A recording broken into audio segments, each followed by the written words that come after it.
ನಿನ್ನಂಥ ದೇವರು ಯಾರೂ ಇಲ್ಲ, ನಿನ್ನ ಹಾಗೆ ಪ್ರೀತಿಸುವವರು ಒಬ್ಬರು ಎಲ್ಲರೂ ಸೇರಿ. ನಿನ್ನಂಥ ದೇವರು ಯಾರೂ ಇಲ್ಲ, ನಿನ್ನ ಹಾಗೆ ಪ್ರೀತಿಸುವವರು ಒಬ್ಬರು ಇಲ್ಲ. యేసయ్య యేసయ్య ನೀನಿಲ್ಲದೆ ನಾನಿಲ್ಲಯ್ಯ. యేసయ్య యేసయ్య ನೀನಿಲ್ಲದೆ ನಾನಿಲ್ಲಯ್ಯ.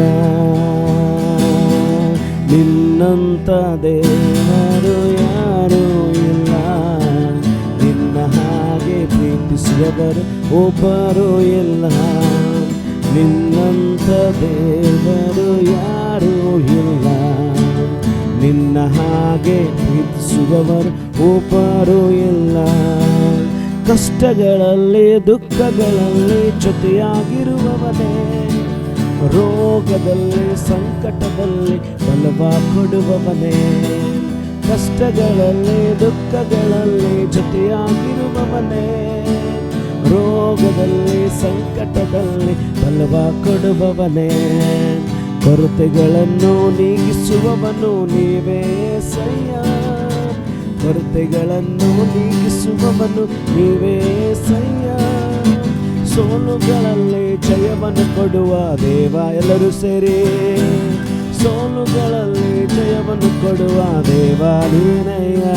యేసయ్య ನನ್ನೊಂದಿಗೆ ಸೇರಿ ಎಲ್ಲರೂ ಸೇರಿ. యేసయ్య ನೀನಿಲ್ಲದೆ ರಮಲಭ ಶಂದಲ ರಮನಂದಲೇರಿ ಅಂದಲರ ಬಶಕಿರಿ ಅಂದಲರ ಬಲಬ.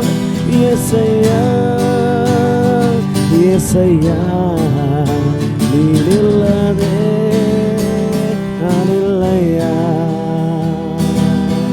ಪಾಪದ ಮರಣದಲ್ಲಿ ಬಿದ್ದಂತ ನನ್ನ ಪ್ರೀತಿ ಮಾಡಿ ಪ್ರಾಣ ಕೊಟ್ಟು ಬದುಕಿಸಿದೆ ದೇವ. ಪಾಪದ ಮರಣದಲ್ಲಿ ಹೌದು ಸ್ವಾಮಿ, ಪ್ರೀತಿ ಮಾಡಿ ಪ್ರಾಣ ಕೊಟ್ಟು ಬದುಕಿಸಿದೆ ದೇವ. ನಿನ್ನ ಪ್ರೀತಿ ಶಾಶ್ವತ ಎಂದೆಂದು ದೇವ, ನಿನ್ನ ಪ್ರೀತಿ ಶಾಶ್ವತ ಎಂದೆಂದು ದೇವ. ನಿನ್ನ ಪ್ರೀತಿಯಿಂದ ನಾನು ಬದುಕುವೆ ದೇವ, ನಿನ್ನ ಪ್ರೀತಿಯಿಂದ ನಾನು ಜೀವಿಸುವೆ ಎಲ್ಲರೂ ಸೇರಿ. యేసయ్య ರಾಜನೇ, యేಸయ్ಯ ನನ್ನ ರಾಜನೇ, ನನ್ನ ಕರ್ತನೇ, ನೀನಿಲ್ಲದೆ ನಾನಿಲ್ಲಯ್ಯ. ಶುಡಲರ ಬಲಂದಲರ యేసయ్య యేసయ్ಯ ಪ್ರತಿಯೊಬ್ಬರ ಕುಟುಂಬದಲ್ಲಿ ಪ್ರಸನ್ನ ತುಂಬಲಿ ಸ್ವಾಮಿ. ನಾನಿಲ್ಲಯ್ಯ యేసయ్య ನೀನಿಲ್ಲದೆ ನಾನಿಲ್ಲಯ್ಯ. ಎಲ್ಲರೂ ಸೇರಿ యేసయ్య యేసయ్ಯ ನೀನಿಲ್ಲದೆ ನಾನಿಲ್ಲಯ್ಯ. యేసయ్య యేసయ్య ನೀನಿಲ್ಲದೆ ನಾನಿಲ್ಲಯ್ಯ. ತಂದೆಯಾದ ದೇವರೇ, ನಿನ್ನ ಒಬ್ಬನೇ ಮಗನಾಗಿರುವಂಥ ಯೇಸು ಕ್ರಿಸ್ತನ ನಾಮದನ್ನು ಎಲ್ಲರೂ ಇವತ್ತು ಕುಟುಂಬವಾಗಿ ಈ ಬೆಳಗಿನ ಜಾವದಲ್ಲಿ ಕರ್ತನ ಪಾದಕ್ಕೆ ಬಂದು ನಿಮ್ಮ ಪಾದಗಳನ್ನು ಮುದ್ದಿಡುತ್ತಾ ದೇವರೇ, ನೀವೇ ನಮ್ಮ ಕುಟುಂಬಗಳ ಮೇಲೆ ಒಡೆಯರು, ನೀವೇ ನಮ್ಮ ಕುಟುಂಬಗಳ ಮೇಲೆ ಅರಸರು ದೇವರೆಂಬುದಾಗಿ ಘೋಷಿಸುತ್ತೇವೆ ಸ್ವಾಮಿ.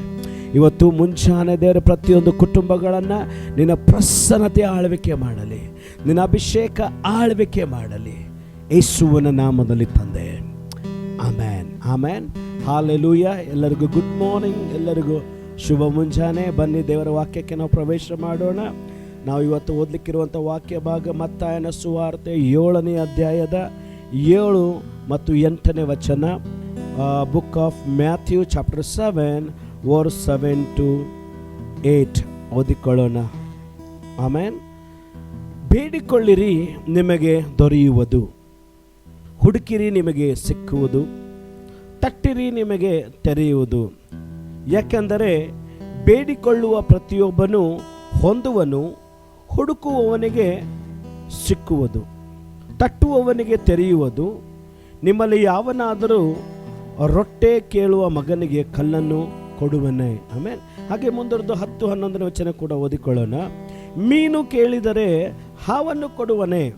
ಹಾಗಾದರೆ ಕೆಟ್ಟವರಾದ ನಿಮ್ಮ ಮಕ್ಕಳಿಗೆ ಒಳ್ಳೆಯ ಪದಾರ್ಥಗಳನ್ನು ಕೊಡಬಲ್ಲವರಾದರೆ ಪರಲೋಕದಲ್ಲಿರುವ ನಿಮ್ಮ ತಂದೆಯು ತನ್ನನ್ನು ಬೇಡಿಕೊಳ್ಳುವವರಿಗೆ ಎಷ್ಟೋ ಹೆಚ್ಚಾಗಿ ಒಳ್ಳೆಯ ವರಗಳನ್ನು ಕೊಡುವನಲ್ಲವೇ. ಆಮೇನ್, ಹಲ್ಲೆಲೂಯ. ಸೊ ದೇವರ ವಾಕ್ಯ ಹೇಳ್ತಾ ಇದೆ ಪ್ರಿಯರೇ, ನಮ್ಮ ದೇವರು ಕೊಡುವಂಥ ದೇವರು.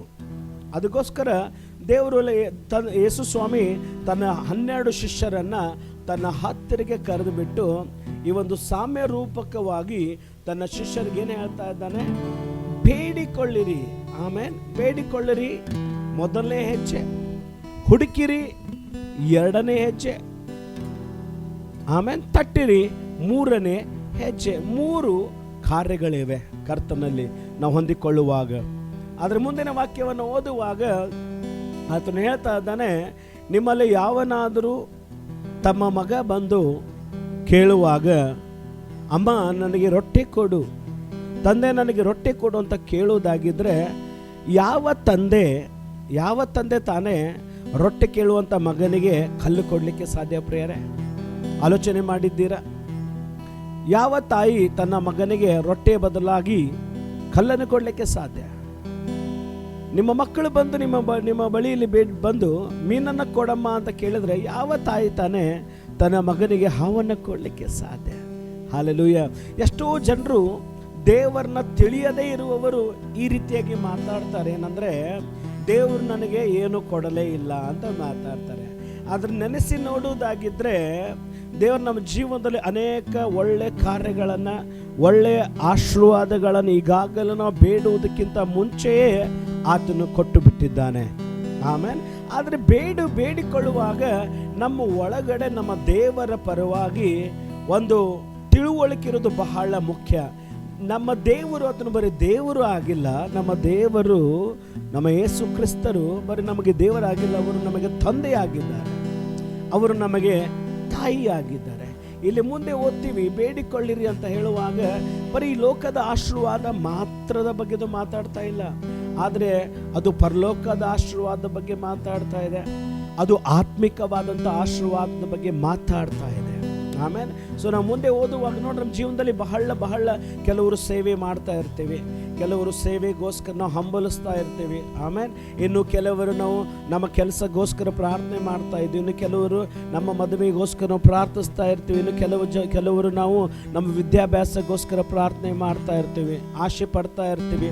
ಆಮೇಲೆ ಇನ್ನು ಕೆಲವರು ನಾವು ಬಿಸ್ನೆಸ್ಗೋಸ್ಕರ ಪ್ರಾರ್ಥನೆ ಮಾಡ್ತಾ ಇರ್ತೀವಿ, ಇನ್ನು ಕೆಲವರು ನಾವು ಹೊಸ ಅಪರ್ಚುನಿಟಿಗಳಿಗೋಸ್ಕರ ನಾವು ಕಾದುಕೊಳ್ತಾ ಇರ್ತೇವೆ. ಆಮೇಲೆ 100ಕ್ಕೆ 70% ಜನ ಅವರು ಪ್ರಾರ್ಥನೆ ಇಲ್ಲದೆ ತಮಗೆ ಪ್ರತಿಫಲ ಸಿಗಬೇಕಂತ ಬಯಸ್ತಾರೆ. ಅದು ಸಾಧ್ಯ ಇಲ್ಲ. ಎಲ್ಲಿವರೆಗೆ ಒಬ್ಬ ರೈತ ತನ್ನ ಹೊಲದಲ್ಲಿ ಬೀಜ ಬಿತ್ತೋದಿಲ್ಲ, ಅಲ್ಲಿವರೆಗೆ ಅವನು ಫಲವನ್ನು ಹೇಗೆ ಎದುರು ನೋಡಲಿಕ್ಕೆ ಸಾಧ್ಯ? ಅದಕ್ಕೋಸ್ಕರ ವಾಕ್ಯದಲ್ಲಿ ಓದ್ತೀವಿ, ನೀವು ಬಿತ್ತದೇ ಇರುವಲ್ಲಿ ಫಲ ನೀವು ಎದುರು ನೋಡುವುದು ಹೇಗೆ? ನೀವು ಬಿತ್ತಿದ್ರೆ ತಾನೇ ನಿಮಗೆ ಫಲ ಸಿಗ್ಲಿಕ್ಕೆ ಸಾಧ್ಯ. ಆಮೇಲೆ ದೇವರ ರಾಜ್ಯದ ಒಂದು ನಿಯಮ ಇದೆ ಪ್ರಿಯರೇ, ಅದೇನು ಗೊತ್ತಾ? ನೀನು ಬಿತ್ತಬೇಕು, ದೇವರು ನಿನಗೆ ಕೊಯ್ಯುವುದಕ್ಕಾಗಿ ಕೃಪೆಯನ್ನು ಕೊಡ್ತಾನೆ. ನೀನು ಬಿತ್ತಬೇಕು, ದೇವರು ತನ್ನ ಪರಲೋಕದ ಬಾಗಿಲವನ್ನು ತೆರೆದು ಆ ಬೆಳೆಗೆ ಬೇಕಾದಂಥ ಆ ಒಂದು ಬೀಜಕ್ಕೆ ಬೇಕಾದಂಥ ಮಳೆಯನ್ನು ಸುರಿಸ್ತಾನೆ. ಆಮೇಲೆ ಸೊ ಅನೇಕರು ನಾವು ಆಸೆ ಪಡ್ತೇನೆಂದರೆ, ದೊಡ್ಡ ಸೇವೆ ಬೇಕು ಅಂತ ನಾವು ಆಸೆ ಪಡ್ತೇವೆ ನಿಜ. ಆದರೆ ದೇವರ ರಾಜ್ಯದೊಂದು ನಿಯಮ ಇದೆ. ನಾವು ಕರ್ತನ ಸನ್ನಿಧಿಯಲ್ಲಿ ಬಿದ್ದುಕೊಂಡು ಉಪವಾಸದಿಂದ ಕಣ್ಣೀರಿನಿಂದ ರಾತ್ರಿ ಹಗಲು 5 ತಾಸು 6 ತಾಸು 7 ತಾಸು 8 ತಾಸು ಪ್ರಾರ್ಥನೆ ಮಾಡುವಾಗ, ಅದಕ್ಕೆ ನಾವು ಬಿತ್ತುವಾಗ, ಬೆಲೆ ಕೊಡುವಾಗ ಖಂಡಿತ ದೇವರು ಪ್ರತಿಫಲವನ್ನು ಕೊಡುವನು. ಆಮೇಲೆ ನೀವೇನು ಬಿತ್ತುತ್ತಾ ಇದ್ದೀರಾ, ನಿಮಗೆ ಭರವಸೆ ಇರಲಿ, ದೇವರು ಅದರ ಮೇಲೆ ತನ್ನ ಆತ್ಮಿಕವಾದ ಮಳೆಯನ್ನು ಸುರಿಸ್ತಾನೆ. ನೀವು ಬಿತ್ತಿರುವಂಥ ಆ ಒಂದು ಬೀಜವಾಗಿರದೆ ಅದು ದೊಡ್ಡ ಮರವಾಗಿ ಫಲವಾಗಿ ನಿಮ್ಮ ಕೈಗೆ ದೇವರು ಸೇರುವುದಕ್ಕಾಗಿ ಕೃಪೆಯನ್ನು ಕೊಡ್ತಾನೆ. ಆಮೇಲೆ ಇಲ್ಲಿ ನೋಡ್ರಿ, ಸೊ ತಮ್ಮ ಮಗನಿಗೆ ನೀವು ಪರಲೋಕದಲ್ಲಿ ನಿಮ್ಮ ದೇವರಲ್ಲಿ ಬೇಡಿಕೊಳ್ಳುವಾಗ ಎಷ್ಟೋ ಹೆಚ್ಚಾದಂಥ ಒಳ್ಳೆಯ ವರಗಳನ್ನು ಕೊಡುವನಲ್ಲೋ. ನಾವು ಬೇಡಿದ್ದಕ್ಕಿಂತಲೂ ಹೆಚ್ಚಾಗಿ ಒಳ್ಳೆಯದನ್ನು ದೇವರು ಕೊಡುವ ತಂದೆ ನಮಗಿದ್ದಾನೆ. ಆಮೇಲೆ ನಾವು ಚಿಕ್ಕದಕ್ಕೆ ಕೇಳ್ತಿದ್ರು, ದೇವರು ನಮಗೆ ದೊಡ್ಡದನ್ನು ಕೊಡ್ಲಿಕ್ಕಿದ್ದಾನೆ. ಆಮೇಲೆ ನೋಡ್ರಿ, ಅಬ್ರಹಾಮನು ರಾಜ್ಯಗಳನ್ನು ಕೇಳಿಲ್ಲ, ದೇಶಗಳನ್ನು ಕೇಳಿಲ್ಲ. ಅವನು ಕೇಳಿದ್ದು ಒಂದು ಮಗು, ಆದರೂ ದೇವರನ್ನು ಕೊಟ್ಟದ್ದು ದೇಶಗಳನ್ನು, ರಾಜ್ಯಗಳನ್ನು ಕೊಟ್ಟಿದ್ದಾನೆ.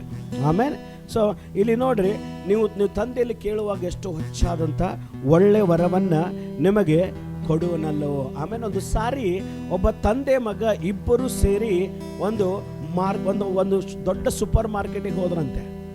ತಂದೆ ಎಲ್ಲ ಬೇಕಾದದ್ದು ತಂದೆ ತನಗೆ ಬೇಕಾದ್ದೆಲ್ಲವನ್ನ ಆತನು ಅಲ್ಲಿ ಕೊಂಡುಕೊಂಡದ ನಂತರ ಬಿಲ್ಲಿಂಗ್ ಕೌಂಟರ್ ಬಳಿಗೆ ಬಂದಾಗ ತಂದೆ ತನ್ನ ಮಗನ ನೋಡಿ ಹೇಳ್ದ ಅಂತೆ, ಮಗನೇ, ಇಲ್ಲಿ ಚಾಕ್ಲೇಟ್ ಇದೆ, ನಿನಗೆ ಈ ಚಾಕ್ಲೇಟ್ ಯಾವ್ದು ಬೇಕು, ನಿನಗೆ ಎಷ್ಟು ಬೇಕು ಎಷ್ಟು ತಕ್ಕೋ ಅಂತ ಹೇಳ್ದ ಅಂತೆ.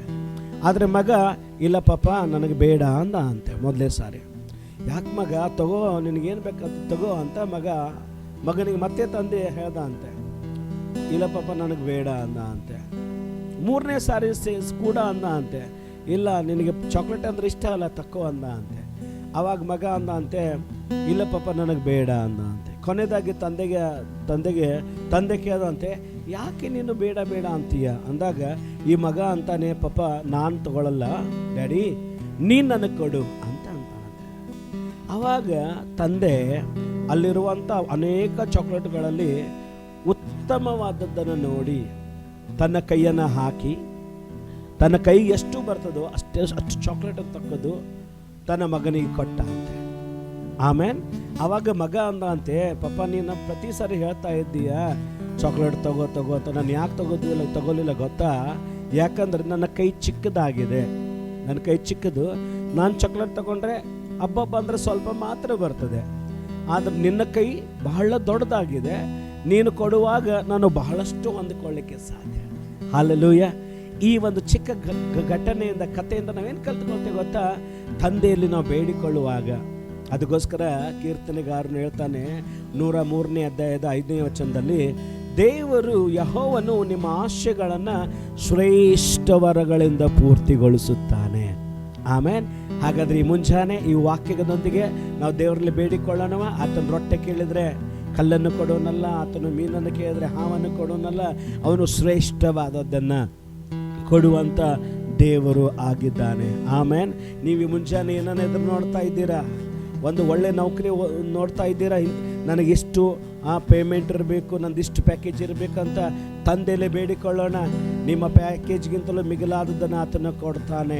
ಆಮೇಲೆ ಇವತ್ತೇನೆಲ್ಲ ನಿಮ್ಮ ಹೃದಯದಲ್ಲಿದೆ, ಏನೆಲ್ಲ ನಿಮ್ಮ ಮನಸ್ಸಿನಲ್ಲಿದೆ, ಅದನ್ನೆಲ್ಲ ದೇವರ ಮುಂದೆ ಹಾಕಿ ಹೇಳ್ರಿ, ದೇವರೇ ನೀನು ನನಗೆ ಕೊಡು ಸ್ವಾಮಿ, ನೀನು ನನ್ನನ್ನು ಆಶೀರ್ವದಿಸು, ನಿನ್ನ ಆತ್ಮಿಕವಾದ ವರಗಳಿಂದ, ನಿನ್ನ ಆತ್ಮಿಕವಾದ ಫಲಗಳಿಂದ ನನ್ನನ್ನು ಆಶೀರ್ವದಿಸು. ಬನ್ನಿ, ಕಣ್ಣುಗಳನ್ನು ಮುಚ್ಚಿಕೊಂಡು ನಾವು ಪ್ರಾರ್ಥನೆ ಮಾಡೋಣ. ಹೌದು ಸ್ವಾಮಿ ಕರ್ತನೆ, ದೇವರೇ, ಈಗ ತಾನೇ ವಾಕ್ಯದಲ್ಲಿ ಓದಿಕೊಂಡಂತೆ ಸ್ವಾಮಿ, ಕೆಟ್ಟವರಾದ ನಿಮ್ಮ ಮಕ್ಕಳಿಗೆ ಒಳ್ಳೆ ಪದಾರ್ಥಗಳನ್ನು ಕೊಡಬಲ್ಲವರಾದರೆ ಪರಲೋಕದಲ್ಲಿರೋ ನಮ್ಮ ತಂದೆಯಲ್ಲಿ ಬೇಡಿಕೊಳ್ಳುವಾಗ ಎಷ್ಟು ಹೆಚ್ಚಾದಂಥ ಒಳ್ಳೆ ವರಗಳನ್ನು ಕೊಡುವನಲ್ಲೋ ದೇವರೇ. ಈ ಮುಂಜಾನೆ ನಿನ್ನ ಒಳ್ಳೆ ವರಗಳನ್ನು ನಾವು ಬೇಡುತ್ತಾ ಇದ್ದೀವಿ ಸ್ವಾಮಿ. ನಿನ್ನ ಆತ್ಮಿಕವಾದ ವರಗಳನ್ನು ಪ್ರತಿಯೊಬ್ಬೊಬ್ಬರ ಮೇಲೆ ಬಿಡುಗಡೆ ಮಾಡಲ್ಪಡಲಿ. ನಿನ್ನ ಆತ್ಮಿಕವಾದ ಫಲಗಳು ದೇವರೇ ಪ್ರತಿಯೊಬ್ಬರ ಜೀವನದಲ್ಲಿ ಬಿಡುಗಡೆ ಮಾಡಲ್ಪಡಲಿ ಸ್ವಾಮಿ ಕರ್ತನೆ. ಹಾಲೆಲೂಯ. ಅವರ ಕೆಲಸಗಳಲ್ಲಿ ಬೇಕಾದಂಥ ಏಳಿಗೆಯನ್ನು ಬಿಡುಗಡೆ ಆಗಲಿ ಅಂತ ಪ್ರಾರ್ಥಿಸ್ತಾ ಇದ್ದೀವಿ. ಅವರ ಕೆಲಸದಲ್ಲಿ ಸಫಲತೆಗಳು ಉಂಟಾಗಲಿ ಸ್ವಾಮಿ. ಅವರ ನೌಕರಿಗಳಲ್ಲಿ ಪ್ರಮೋಷನ್ಗಳು ಹರಿದು ಬರಲಿ ಸ್ವಾಮಿ. ಅವರ ಮದುವೆ ಜೀವಿತದ ಮೇಲೆ ಯೇಸು ಕ್ರಿಸ್ತನ ನಾಮದಲ್ಲಿ ಆಶೀರ್ವಾದವನ್ನು ನಾವು ಡಿಕ್ಲೇರ್ ಮಾಡ್ತೇವೆ. ನಮ್ಮ ಸೇವೆಯಲ್ಲಿ ದೇವರೇ ನಾವು ಬೇಡ್ತಾ ಇದ್ದೇವಪ್ಪ. ನಮ್ಮ ಸೇವೆಯಲ್ಲಿ ದೇವರೇ ಬರೀ ಸ್ವಾಮಿ ದೇವರೇ ಹಣ ಅಲ್ಲ ದೇವರೇ, ಎಲ್ಲದಕ್ಕಿಂತ ಹೆಚ್ಚಾಗಿ ನಿನ್ನ ಪ್ರಸನ್ನತೆಯನ್ನು ಬೇಡ್ತೇವೆ, ನಿನ್ನ ದಯೆಯನ್ನು ಬೇಡ್ತೇವೆ, ನಿನ್ನ ಅಭಿಷೇಕವನ್ನು ಬೇಡ್ತೇವೆ, ನಿನ್ನ ಆತ್ಮೀಯ ವರಗಳನ್ನು ಬೇಡ್ತೇವೆ. ಸಕಲ ದೇವರ ಸಕಲ ಪರಲೋಕದ ಆಶೀರ್ವಾದಗಳಿಂದ, ಸಕಲ ಭೂಲೋಕದ ಆಶೀರ್ವಾದಗಳಿಂದ, ಸಕಲ ಆತ್ಮಿಕವಾದ ಆಶೀರ್ವಾದಗಳಿಂದ, ಫಲಗಳಿಂದ ನಮ್ಮ ಒಬ್ಬೊಬ್ಬರನ್ನ ಈ ಮುಂಚೆ ನೀವು ಆಶೀರ್ವದಿಸಬೇಕೆಂಬುದಾಗಿ ಪ್ರಾರ್ಥಿಸ್ತಾ ಎಲ್ಲ ಮಹಿಮೆ ಘನತೆ ನಿಮಗೆ ಮಾತ್ರ ನಾವು ಅರ್ಪಿಸ್ತಾ ಈ ಒಂದು ಪ್ರಾರ್ಥನೆಯನ್ನು ಯೇಸು ಕ್ರಿಸ್ತನ ನಾಮದಲ್ಲಿ ಪ್ರಾರ್ಥಿಸಿ ಬೇಡಿ ಹೊಂದಿದ್ದೇವೆ ಪರಲೋಕದ ತಂದೆ. Amen. Amen. God bless you. ದೇವರು ನಿಮ್ಮನ್ನು ಆಶೀರ್ವಾದ